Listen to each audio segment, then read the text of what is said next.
Llegamos a este mundo casi ciegos, con los ojos enturbiados. Nuestros ojos se tienen que ir acostumbrando a la luz poco a poco. Y gritamos al nacer para que nuestros pulmones se ensanchen, para que el aire penetre en nosotros. No es fácil salir del útero materno. No se nace, no se comienza sin dolor. No se llega a la luz sin haber atravesado antes la oscuridad. Hay que detenerse para comenzar. Hay que pararse. Hay que aprender a esperar. Poco a poco el niño o la niña que llegan a este mundo acabarán comprendiendo, acabarán viendo la luz. Pero antes tienen que ser iniciados por los que ya estaban en el mundo, por los adultos. Tienen que ser iniciados como la diosa inició a Empédocles en su famoso poema cuando él viaja al Hades y le dice: tú escucharás mis palabras y de ti depende después lo que harás con ellas, dice la diosa.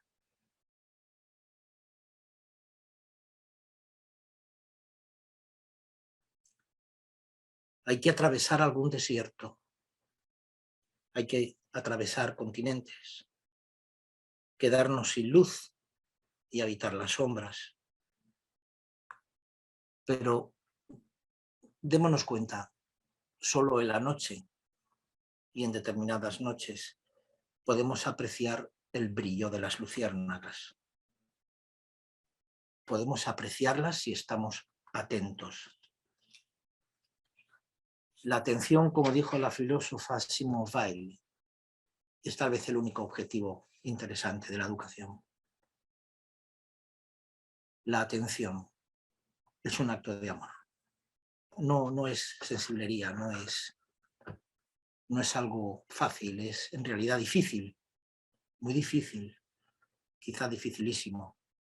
Eso de prestar atención, eso de hacer atención. A mí me gusta mucho la expresión francesa faire attention, hacer atención. Como si la atención pudiéramos fabricarla, construirla, producirla. La atención tiene que ver con el oído, tiene que ver con la escucha y no solo con el mirar. Creo que para estar atentos hay que afinar el oído. Hay que escucharse a uno mismo en el silencio de la noche, escuchar a los otros en sus silencios y en sus palabras, escuchar al mundo a través de los signos que incesantemente despliegan y que de alguna manera estamos obligados a interpretar.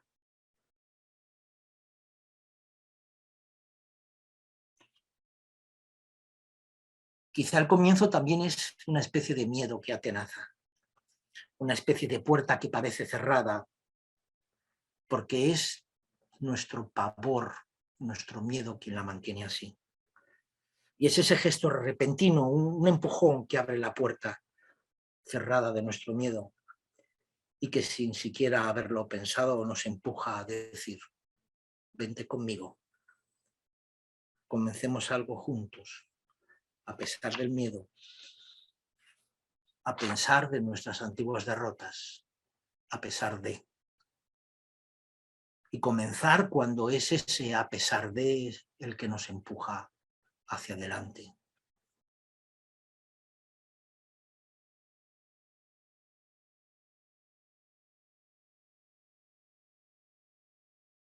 Los ojos de nuestro hijo te mirarán, Adrián, y te desharás en lágrimas sin saber por qué, por nada, por un relámpago que te atravesará el cuerpo y hará estremecer tu alma. Mira, serás inundado de luz y de placer, y el mundo te parecerá diferente, lleno de miel y de palabras para comprender, de películas para volver a ver, de susurros deliciosos, como florecimientos nocturnos, de la boca, como una canción que entra en el corazón, un ritornello que no se puede olvidar.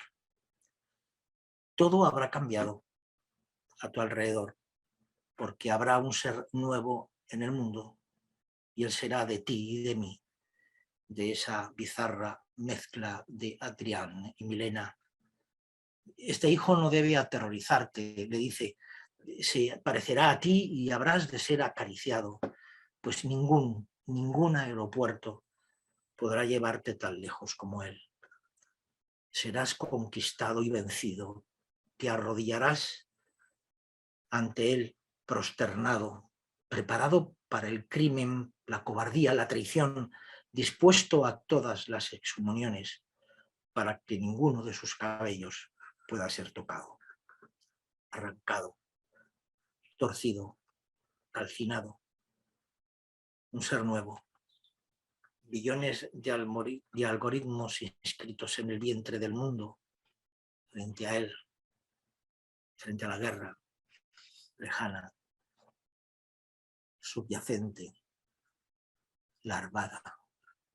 El hijo pese a la guerra, pese al desorden, el odio, las bombas, el hijo pese a todo, Adrián, pese al laceramiento y la muerte, una evidencia, un deseo, un milagro, y habrás de ocultárselo a la muerte y que jamás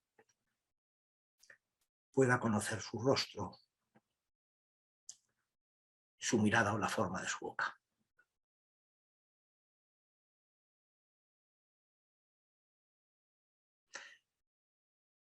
La promesa que da pequeñas señales de seguridad en el futuro, en el incierto futuro que nadie puede predecir cómo va a ser y que nos aterroriza tantas veces. Y el perdón que lo que permite es desactivar lo ya hecho de alguna manera. Mediante el perdón no secuestramos a un individuo o a nosotros mismos cuando nos perdonan a las consecuencias de un solo acto. Dice o escribía Peter Berger, el sociólogo alemán. Un niño se despierta por la noche, probablemente debido a una pesadilla, y se encuentra sumido en la oscuridad, solo, acosado por extrañas amenazas. Los contornos de la realidad confiada aparecen entonces borrosos y resultan invisibles. Y aterrorizado el niño, la niña, ante ese caos llama, y normalmente es la madre la que va. No es ninguna exageración, dice Berger, decir que en ese momento la madre es invocada como una alta sacerdotisa del orden protector. Es ella, y en muchos casos solo ella, en todos, claro, la que tiene el poder de barrer ese caos y restablecer la estructura amable del mundo. Y por supuesto, esa madre hará justamente eso. Cogerá a su hijo en sus brazos, lo acunará con el eterno gesto de la Magna Mater que se convierte en nuestra Madonna. Se acercará a una lámpara que rodeará la escena con un brillo cálido de tranquilizadora luz. Hablará o le cantará al niño. Sus palabras siempre serán las mismas. No tengas miedo. Todo está en orden. Todo está bien. Yo estoy contigo. Y si la operación resulta, el niño se tranquilizará, recuperará su confianza en la realidad y se volverá a dormir. La madre sabe que no siempre estará con el niño, que no siempre podrá calmarlo, pero en ese acto la promesa es performativa, se cumple. Cuando digo yo te prometo, se cumple la promesa en ese mismo acto de lenguaje. Y eso es lo que da confianza en el mundo. A partir de ahí podemos, de hecho, comenzar.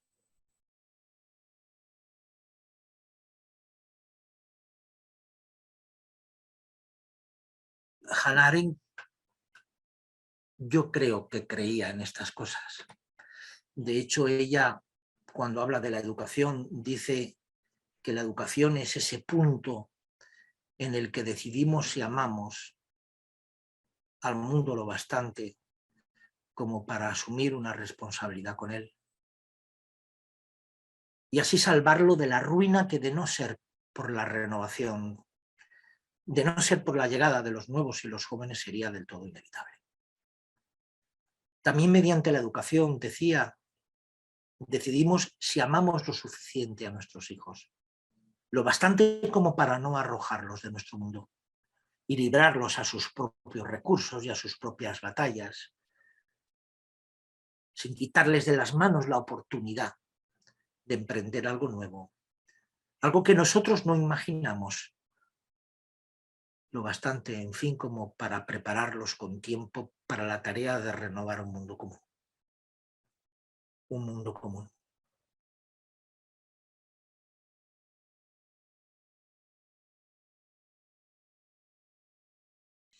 Santiago Albarrico distingue entre tres tipos de relación con el mundo o con las cosas del mundo, que me parece que es muy interesante que aprendamos a distinguir.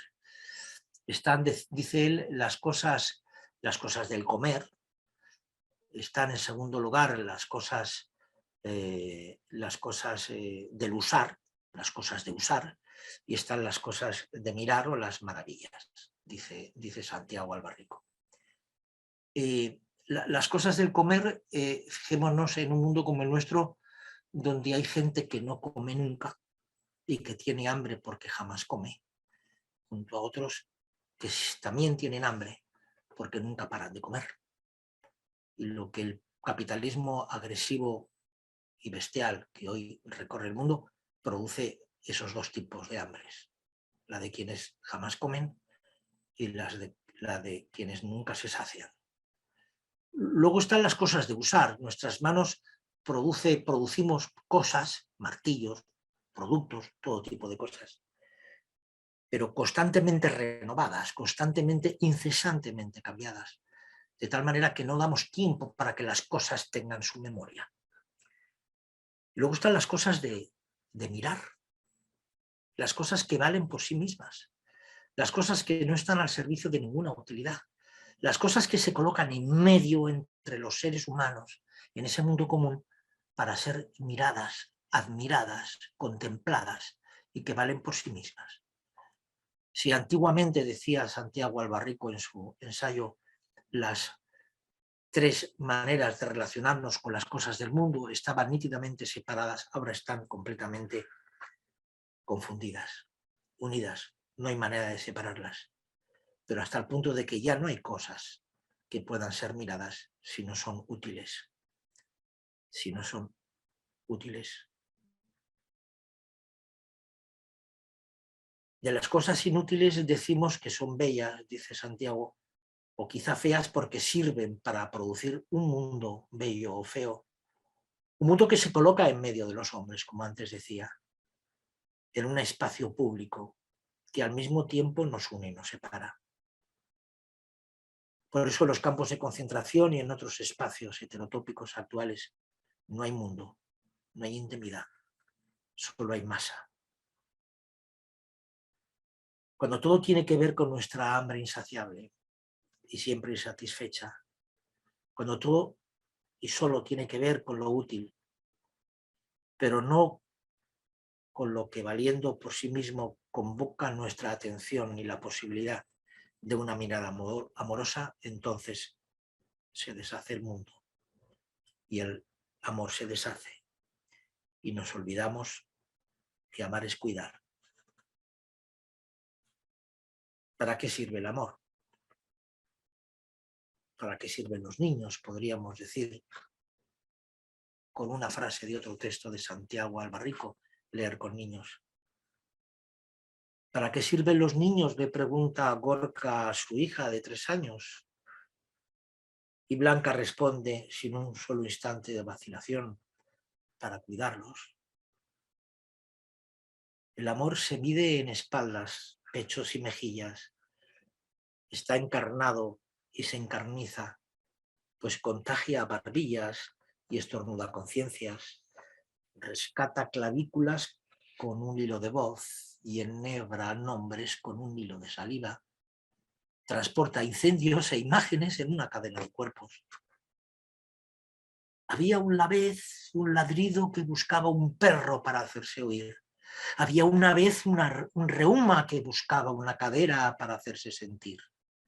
Había una vez un verde que buscaba una hoja para hacerse notar. Y un galope que buscaba un caballo para hacerse escuchar. Había también una estatura que buscaba una columna para auparse y una fiereza que buscaba un león, un animal para rugir, y un compromiso que buscaba unas manos donde enredarse. Eso es el amor. Eso es el amor.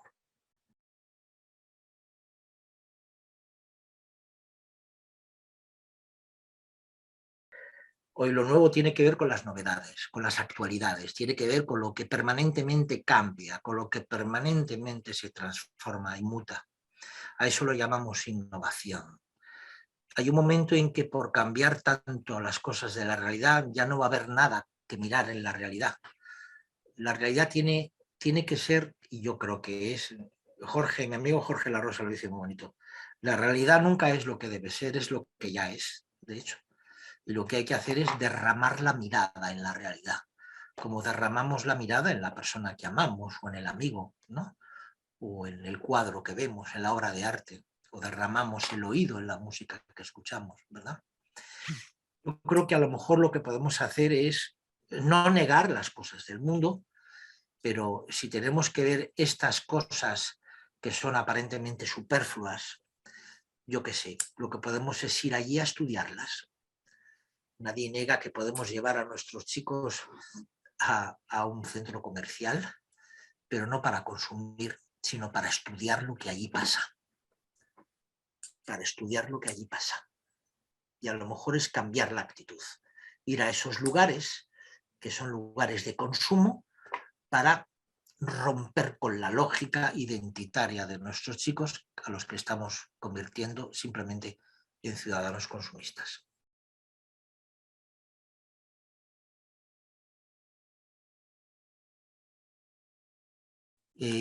Yo creo que tenemos que ser lo suficientemente valientes como para no tener miedo, entrar en las aulas universitarias, con un libro entre las manos y leer en voz alta. Son gestos pequeños, cotidianos, es un gota a gota, pero que se puede realmente hacer. No podemos esperar a que el mundo cambie, porque el mundo cambia a voluntad del mundo. Es así, o sea, no podemos pretender, y cada vez que hemos pretendido cambiar el mundo, pues siempre ha habido algún tirano, algún dictador, algún ser impresentable que lo ha querido transformar. Por tanto, lo que tenemos que hacer es mirarnos a los ojos y aprender a usar aquello que tanto amamos, hemos conseguido amar. Y hablar, además, ante el tribunal de todas las lenguas del mundo, y hablar también en nombre de los que nunca hablan. No hablar por ellos, sino abrirles un espacio para que hablen. Yo creo que hay que volver a recuperar la palabra, y la palabra tiene que ver con el lenguaje, y el lenguaje no es solamente un medio, un instrumento de comunicación, sino el fin de la comunicación humana. Por tanto, hay que intentar derrotar a la visión instrumental del lenguaje y volver a hacer cosas bien pequeñas. A mí me gusta mucho, otra cosa es como me salga en mis clases, yo les pido a mis estudiantes que cierren las computadoras, que lleven los libros o los textos que vamos a leer en papel con sus anotaciones, y los leemos en voz alta en clase, para que sientan el sabor de la palabra, porque cada palabra tiene dos sentidos, tiene aquello que denota, pero también lo que connota. Cada palabra tiene un sabor, y yo procuro que perciban el sabor. ¿Cómo te sabe esta palabra? ¿Dulce, amarga, salada, agria? Supongo que es un trabajo paciente, pero es interesante poder hacerlo.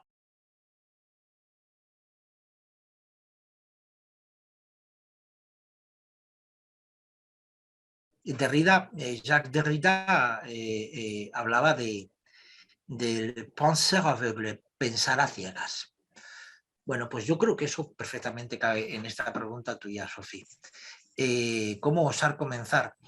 A ciegas. A ciegas.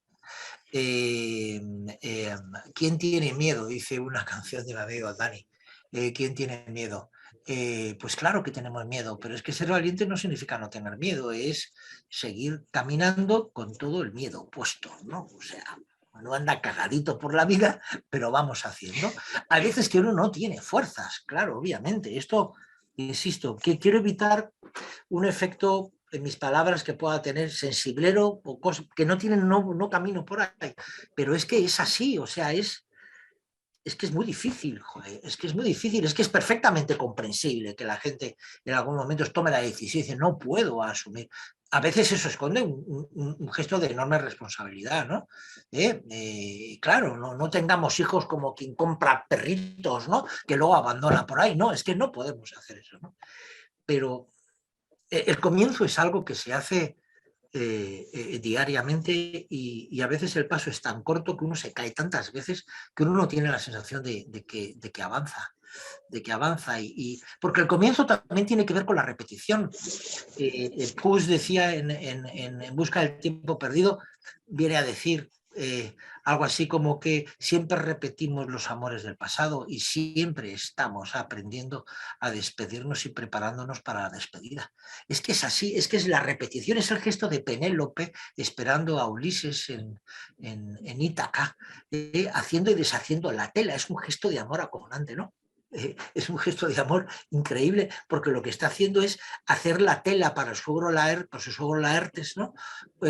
Para que todos los que están diciendo, venga, que Ulises ya, Odiseo no va a venir, cásate con uno de nosotros, ¿no? Dice, bueno, espérate que termine la tela, ¿no? Y ese gesto de repetición es muy interesante. En francés, tú sabes, Sofía, que el ensayo de teatro se dice repetición. Hacer un ensayo, repetición, ¿no? Hacer la repetición. El comienzo es una repetición. Insisto en los ejemplos de la música, cuando yo ensayo un concierto con mis amigos que vienen y tienen la amabilidad de acompañarme, pues ensayar es repetir, volver otra vez, se mi novena que no me sale y tengo que repetirlo 1000 veces, pues es repetir, volver sobre lo mismo. Algo que está elidido completamente de nuestras universidades, porque la innovación prohíbe la repetición. ¿Por qué? Porque anticipa el miedo y el aburrimiento de los chicos, y yo, sin embargo, digo, no, hay que repetir, hay que volver otra vez sobre la misma lectura. ¿Por qué? Porque no la habéis leído. Bien, vamos, ¿no? Creéis que sí, pero claro.